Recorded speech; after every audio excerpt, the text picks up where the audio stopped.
Okay, you guys, we're on for another Deal Friday. Let's wait until everyone gets on. I don't know about the lighting here. Hold on a second. Oh, so weird. We're still waiting. No one's on yet. One person, happy Friday. You're the first one on. 3 person, happy Friday. All right, 5 people on. De Niro, happy Friday. I think that's how you pronounce it. Happy Friday. Jin, happy Friday. I'm trying to give you guys all a shout out. Rian, I am K. Happy Friday. David, happy Friday. Flosleen, Alex. I don't know your pronounce it. Jake, Jakk. Mike, Michael, happy Friday, you guys. Today I'm going to talk to you guys about how I made 15 days. We're actually closing on it today. So I'm going to share with you guys. Aloha. I suppose you're from Hawaii. My wife loves Hawaii. Kira, happy Friday. John, you guys, if I mispronounce your name, I apologize. I'm really bad with reading, so I apologize. And you guys, Luke, what up, man? You guys, don't be shy. Smash those thumbs up. We got 4 people that's watching. We should be getting 14 likes. Smash it up, you guys. Smash those thumbs up. So, how's everyone doing? How's you guys this week? There you go. So, working on a triplex now. Nice. So, you're in escrow for 1 deal. When you close it, make sure tag me up or hit me up, and then we'll get you on. I don't know how to pronounce your name. Vithu. I don't know how to pronounce it. I'm sorry. All right, you guys, let's get going. So this deal here, we actually made 15.5. All right, 15,500. So this deal came from Yellow Letter. Now, this one actually came from, so this deal recently came from Daniel. What up? Happy Friday. So this deal here actually came from last year. So she calls us like, I gotta be like 6 or 7 months, 7 months ago. And this one comes from Yellow Letter, and you guys can find Yellow Letter. I will make sure I'll drop it in the description. It's Go Big Printing. That's where we do all of our marketing. 90% of our marketing come from that company. Now, she calls us about 6 or 7 months ago. At the time, she got one of our letter. She was interested in selling, but her daughter was currently living at the house, all right? So her daughter was currently living there. Her daughter has a health situation. So at the time, she wanted to sell, but couldn't sell because her daughter's living there, and she didn't want to, obviously kick her daughter out. So she's, and then we kind of chat. And she kind of asked us, what's her company about, etc., etc. And obviously, we went through the whole spiel. We told them exactly what we do. And then what we did was, at the time, we didn't get the deal done. She calls us 2 months later, all right? So back in like 2017, 2 months later, then she kind of go through, and we actually came to an agreement on a price was much lower than what I got under contract now, all right? It was much lower. And then so we sent the agreement. She signed it, sent it back, or no, she didn't sign. I'm sorry. We sent her the agreement. She reviewed it, and then for some reason she didn't send it back. So we figured she's probably didn't want it to sell. I figured that she probably didn't want it to sell at the time. So we follow up with her. She said that Khang, I'm just not ready to sell.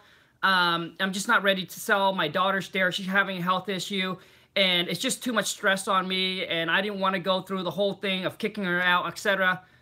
Legit. Hello, Arizona. Happy Friday. So at that time, she didn't want to go through with it. We agreed on the price, but she didn't sign it, didn't send it back. And then she just recently called us back, and and at this time now, she kind of went through the whole thing, and the reason why she's ready to sell now is because her daughter have passed away. Raul, happy Friday, man. So at this time, her daughter has passed away already, so now she is ready to sell. But in that meantime, we were, we were touching base with her. We were shooting her emails. She didn't answer any of her phone call, so we were just shooting her email. So she came back this time. I'll make sure I got the whole piece of paper here of exactly how much we got on the contract for. So she calls us back. We tied it up on January 10th, 2018. All right, we tied up January 10th, and we tied it up for 105. We tied up on the contract for 105. It was a lot more because this time now she has some realtor go out there, giving her the evaluation of the property. So they told her that it's worth a lot more than what she originally talks to me in the first place of what she want. So we work out a deal with her. We send the contract. We sent our contract through DocuSign. Yeah, man. Losing someone is a really tough situation. And when she calls us, she was actually kind of tearing up over the phone. And she said that she didn't want to go through all the headaches of listing the property, etc., right? She didn't want to go through the whole headaches of listing it and showing the property. She didn't want to go back into the house. It just brings back so much bad memories. So she was just crying and talking on the phone. It's just crazy. So we tied up for 105. And now I asked her, does she need to sell quickly? She said, Khang, yes, I wanted to sell as quickly. I want to get out. I want to sell it as quickly as possible. So at this time, I said, well, we're closing within the next 30 to 45 days. Would that be okay with you? And she said, no, Khang, I'm going to have an issue with that. I want to close this fast. She said, if I'm going to sell it at a discount to you, I want quick closing. And I said, well, how soon do you want to close? She said, I want to close within 15 days or less. And she was an agent before, so she is a retired agent, so she knows kind of the whole process of how everything works. And I said, well, you know what? We have successfully closed deal within 5 days, 10 days, or less, right? But I told her, we rather under promise and over deliver with you instead of the other way around. And so I mentioned to her that, if you can give us at least 30 days, then that will give us enough time. That will make sure that Chicago titles get all the paperwork done so they don't mess anything up. We would hate it to go back and try to renegotiate and extend. She said, fine. She said 30 days, fine. But then she mentioned, well, how much? She said, so with me giving you guys this lower price, she said you guys are gonna buy assets. You guys are not gonna so she wants us to actually lock it up sight unseen. She wanted to buy it without seeing the property. She doesn't want us to go inside the property. And I told her, oh, you know what? We don't do that. I said that, we have to be able to send someone out there to verify, make sure all the rehab is correct. All right, make sure all the rehab is correct. So we have to do our inspection. And I said, there's no one that's gonna buy this sight unseen without seeing the property. Right, and I said, based on the picture that we found online, it seems like the property's going to need a ton of work. No one's going to come in and buy it unseen. I'm really sorry, but I said that, what we are going to do is that we are going to provide you with a hassle-free sale. I said that, our goal is we're not going to want to go back in and out of the property. Our whole thing is we going to go do our walkthrough once, make sure we check everything, make sure everything looks good. There's no major issue with the property, and if there's no major issue with the property, based on what you told us, then we're ready to move forward and get this thing closed. So she said, she said, Khang, well, you know what? I'm not going to give you the whole 30 days to do the inspections. She said, I'm going to give you 15 days to do the inspection on this property. So within that 15 days, you have to tell me, you have to let me know within that 15 days. I said, fine. I said, that's going to work for us, 15 days. That's going to work for us. So this time when I talked to her, she told me that property, so this is a 3-bedroom, 2-bath, 2-story house. About 1,500 square feet, and she said, the house needs complete rehab, right? And I asked her, so what do you think about, what do you think the rehab is going to cost us to put this property in perfect condition? She said, I don't know, it could be $40,000, $50,000, but based on that square footage and based on complete rehab, electrical, plumbing, sidings, roof, everything needed to be redone, we figured that the rehab is our estimate. So this is without us seeing the property. She said that it hasn't been updated. My daughter been living there forever. So we figured the rehab based on that square footage, it's going to be roughly about $70,000. All right, $70,000 to put the property in perfect condition again. And this property worth about $290,000, $300,000. So we figured that our Big E, happy Friday. Well, So we figure that this property is going to, so we start at low end. So we figure the ARV, which the resale value is probably $290. We lock it up for $105. She gave us 15 days to do inspection on this property. And, you know, I was up front with her and I told her, you know, within that 15 days, we go out and we look at the piece of property. And if there's something that, you know, if the number doesn't work, that you know, that we'll be able to cancel this deal. And she understands that. She understands that and she knows that. She didn't want to drag her feet. She didn't want to drag this on. She just wanted to get this thing sold. And so anyways, guys, so here's what I got to tell you. So we sent it up to our buyer. We asked for one, let me see here, the potential. So when we put the offer with her, we actually wanted to make, I actually wanted to make $25,000. So 105, 105. So we sent it out to our buyer for 130, right? We sent out to our buyer for 130. And we had a lot of them did a drive-by. We had a lot of them do a drive-by, say, Khang, there's too much work on this house. It's more like it's a tear down. So it only worth us a lot, right? We had a lot of them did the drive-by and say, hey, you know, it's tear down property, right? And the lot is only going to worth about $70,000. So we had an offer coming in at $70,000. I didn't know if that's not going to work. And we have about 5 or 6 buyers did a drive-by, and they all came back and said, yeah, it's too much work for me. The number makes sense. One of them said it's only going to worth about the lot is worth. And we have another buyer that wanted to. So here's where I tell you is that don't block anything with any buyer with contingent. So got another buyer. He was on vacation. He saw the numbers. He knows the area. He looked at the picture that we sent to him, and he said, Khang, I want it. That's it. He said, I want it, right?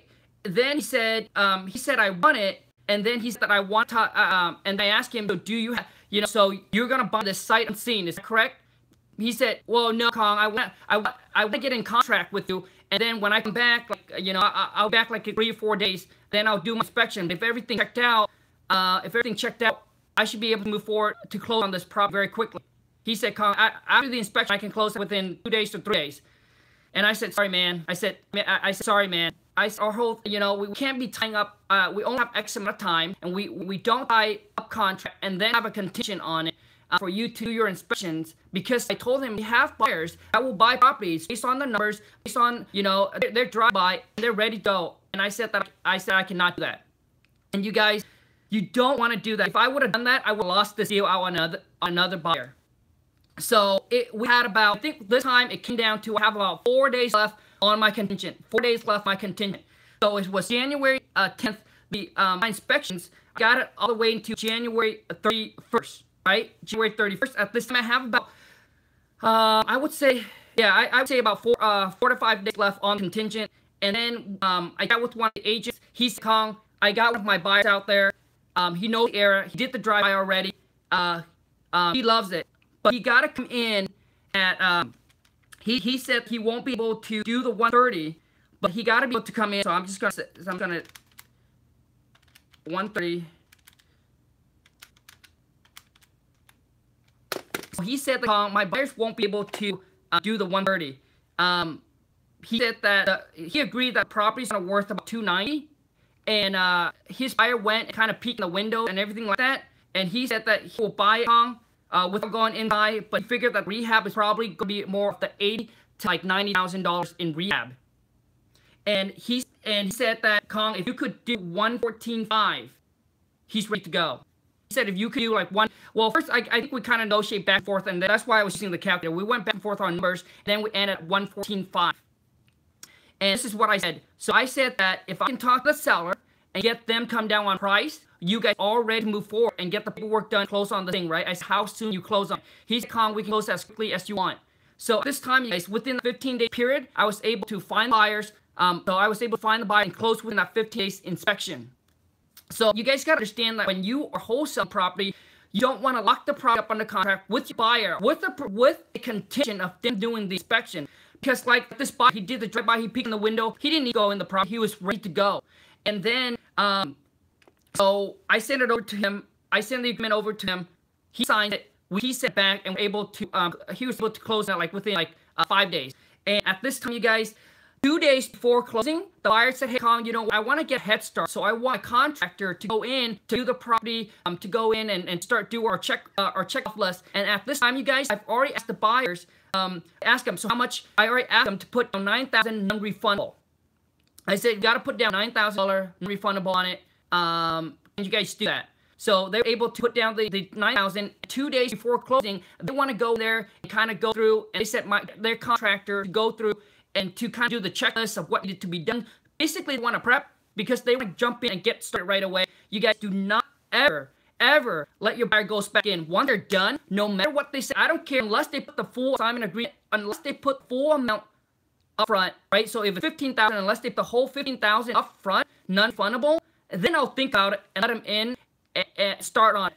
But I typically don't, because you guys want the reputations. You want to make sure you close on the deal with the seller. So if the buyer back out, yeah, you used to earn it with the seller, but it cost complication. So you don't want to let the buyer back into the property. The reason why it happened to me before, you guys, because they go back in and somehow they found something or something came up, whatever it is, and then they change their mind and don't want to go through with it. You want to make sure that that's it. They're not going back in. That's why we tell our buyer it's a one-time walkthrough / inspection. So they get the inspector, they get whoever, they can bring whoever they need, bring with them. But this is a one-time. Let them know that front, and they know it. And then, so they know they're not going to go back in again. So this buyer was telling me, hey, Khang, we're putting 9 out. You know, we already put up some money, non-refundable. Why you worry about it? I said, sorry, man. I said, sorry. We already told buyer we don't need to go back in. We're ready to go. We're ready to shut this thing down. We're ready to close on it. So I'm sorry. So now I ship. And not just saying it's us, because you guys, the whole thing is we want to build a relationship with our buyers, right? We want to make sure whatever is agreed upon is executed. So you're gonna want to shift because you don't want the complication to be on you.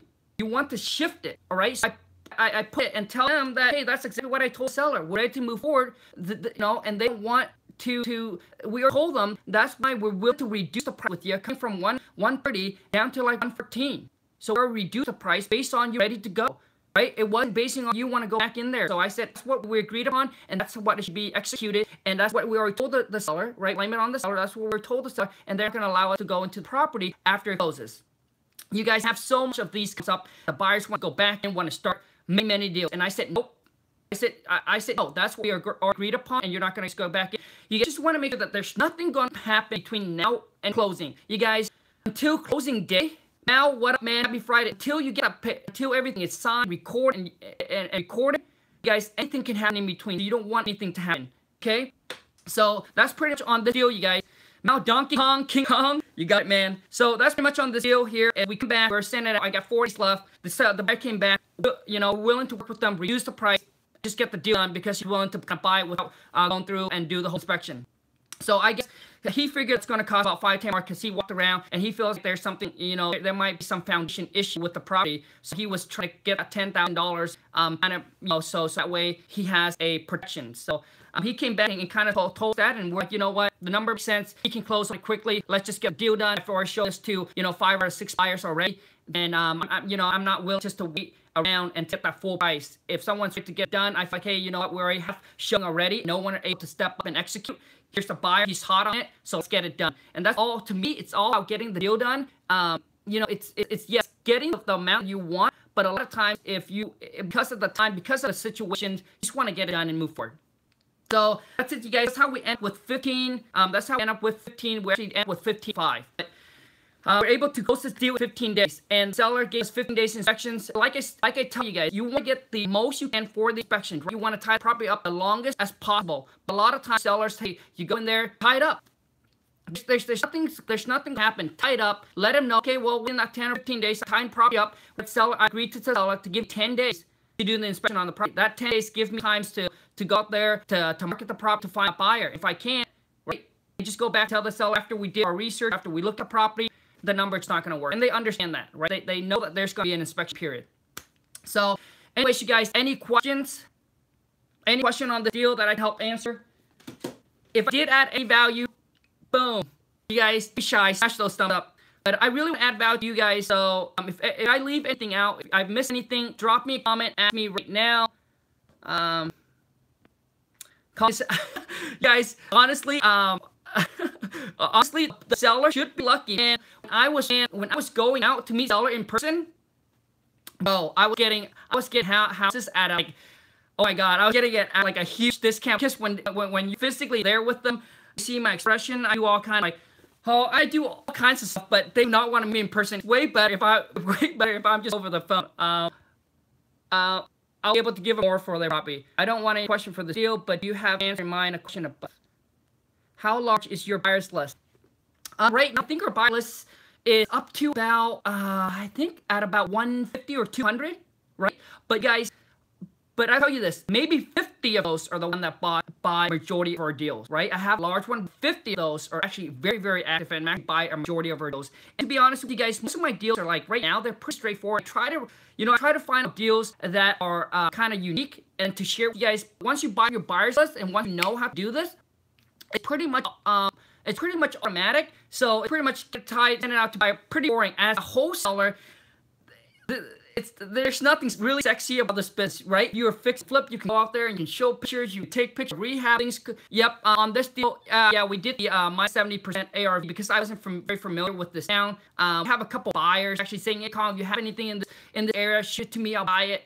Most of those buyers at the time when I shoot it over, they already had money tied up in other deals, right? They already tied up in other deals. So this buyer came to me from an agent, and he's now new on our list. But we always go through a person that brings us the buyer. We want to make sure that our co-wholesaler or the agents that brings the buyer will get to be able to use their buyer again. You guys, business is all about reputation. And I heard about this guy. It's a quote. It's that it takes many years to build reputation, but it only takes 1 minute or 1 minute to destroy it. So when we tell our agents or when we tell our co-wholesaler, when you bring us the buyer, we won't go around you, won't go and just call that buyer up. We'll all send it out to you so you can connect with the buyer again, and that way you'll be able to get your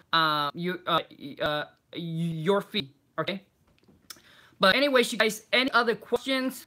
You guys network at local area. You find local area. Local area is a good place to go and network and connect with other people. Happy Friday, Blushlight. Do you pay realtor agents for paying guests? Yes, I do. Yes, we do. I do. The best way to pay them, always to ask them. Remember, don't mention, ask. Thank you. How old are you, Khang? Just turned 34. January. Do you have more live call? Yeah, I try to do those live call.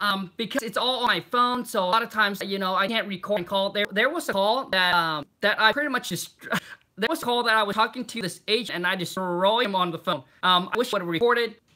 Because I was talking to him, he's trying to give me numbers, and I went back, and eventually I got him to give me a number on what he wanted. It was much lower than what I was gonna be able to send that property to his buyer, right? So he got a buyer. He came at me and asking me kind of like what I'm looking to sell it for, but I was not very familiar with that area, period. So I was asking him to give me a number so I can send that to his buyer. So I ended up closing on that deal, and assignment was way more than what I thought it would be. Payment, happy Friday. Yeah, it's my birthday, that's right. So pay it back with the thumbs up. Do you have any more, any other questions, you guys? Can you make a video on explaining how to calculate ARV? I'll do it right now. I'm just going to tell you exactly how to do it. So I typically don't really spend a lot of time doing, when I calculate ARV, probably only going to take you about maybe like 5 minutes. And how you calculate ARV is, I think I already did a video on that, but go to Redfin, go to Zillow, go to, what is it, Icons, Trulia. So you look at all of those, and then you add them all up and divide by how many sites. So if you look at Redfin, Zillow, Trulia, Icons, if you look at all that, add them up, divide by 4. After that, it gives you kind of an average. If the number is really far apart, you want to look at that, add them up, divide by 4, divided by the amount of sites you look at. And then after that, get that number. So that's just a base number. Now, what you want to do is that, typically Redfin or Zillow or those sites, you have to type in property address, and then on the bottom, if it goes all the way on the bottom, it will show you a map of other properties that are sold in that area. After that, you get number. Then if you have access to MLS, right? Then you want to go on there. Then you want to go on there and start looking at more closer comparables to that. Then you want to make, maybe 1 or 2 calls. Typically, you guys, honestly, you guys will catch me, like, if you guys are around me, you catch me more texting on the phone. Like when I talk, like, I don't really talk to agents and stuff anymore. All I do, I just text them. So when I get a property like that, I just text them, and then I'll get them to give me a rough value of what the property is worth. And then I'll go back, and then that's how I calculate ARV. I look at all those. I look at, what's sold on the MLS, if you guys have access to it. And then so basic for square footage, just try to stay within 100 plus minus bedroom. You want to compare similar property, 2-bedroom to a 2-bedroom. 2-bedroom, 1-bath, 2-bath. You can't compare a 3-bedroom to a 2-bedroom, 1-bath. You can't compare a 3-bedroom or and a 2-bedroom, 3-2 to 1-2. Make sure you get very similar as possible. And as far as for how far, try to stay as close as possible. If you can't find, then go out maybe in a mile radius, right? A mile. But try to find anything half mile. The closer you go to that property, right? then the better, the stronger it is. Yes, most wholesale I've seen don't know what costs are. Yeah, I know. It takes a little time, but once you start to know how to do it and get more familiar with how to do it, it becomes very easy. It only takes me about 5 minutes so to run comps. Khang, are you do the research or do you have VA? Right now, because of as of right now, so I do research. I'll text and then put the information down, and then I'll send it over to the purchase manager of price offer. I do the research on figuring out what the property's worth. Khang has so simple. Yeah, I try to make it. How do you estimate repair costs? I think I did a video on that as well. Repair costs. Okay, so repair costs, just figure a kitchen granite countertop stainless appliance is going to run you off 10,000. Bathroom is probably going to run you about 3,000 to 5,000. So these numbers are really, are like, so for the bathroom, it'll be tile surround, ninth bathroom updated, so about 3,000 to 5,000. Electrical, for a 1,000 square feet house to rewire the whole entire house, you probably gonna figure between 5,000 to 7,000. All right, to rewire the whole entire house. For plumbing, it's probably gonna be between 3,000 to 5,000. So you guys, these are just rough estimates. What you want to do, just want to get a rough estimate. The roof on 1,000 square feet house probably gonna cost you about I would say between 5,000 to 7,000. Windows, $250 to $300 per window to pop it in, install and everything like that. So based on those numbers, and flooring just about $1 square feet. Painting probably $1 square foot. Siding, to do the whole brand sidings of 1,000 square feet, it's probably going to be between 2,500 to 3,500. So just get a rough estimate, right? Do a rough estimate. Don't overcomplicate it, because you won't get a rough estimate, then put in an offer with the seller, because then, so don't spend a whole lot of time trying to figure everything out, trying to get the exact number, because that's where the buyer's going to tell you. So you want to get a rough estimate, send it out, let your buyer go see there, look at the property, then your buyer's going to come back, because this is what they do for a living, fit and flip. All right, so over the phone, we just get a general idea of what the property is going to cost to rehab. Typically, ask the seller, and if the seller said, "Oh, it doesn't need a whole lot," you ask them if the kitchen, bathroom needs to be updated. They like, it needs to be updated, but it's fine to us. It's usable. Then I know the kitchen now, bathroom needs to be updated. So if they say, "Oh, cosmetic 2,000," probably add another 15,000 on top, so 25, and then put in an offer that way. And then you say your buyers come out, and your buyer's going to be the one that's going to tell you exactly what's needed and where they need to be priced. Okay. So what are the average 3-bedroom, 2-bath go for in your area? A 3-bedroom, 2-bath in perfect condition where I live right now, probably more like 350, 400,000. All right, Mal, audio, man, hasta la vista. So, I don't know if you asked me or you asked Luke. Aaron K in my area. Dang. So anyways, you guys, any other question before I get off? I hope I was able to add value in this call on this live stream for you guys. But any question before I let you guys go? Thank you so much for every single one of you guys that was able to tune in live with me. And I guess I'll see you guys next Friday live. But you guys, if you guys recently just done your wholesale deal, drop a comment, let me know. I would love to get you guys on. Happy Friday, Terrell. I think that's how you pronounce it. Love the channel. Thanks a lot, man. Let's smash those thumbs up. All right, you guys. Thank you so much. Have a great rest of your Friday. I'll see you guys in the next Friday live stream. All right. Take care. Bye, you guys.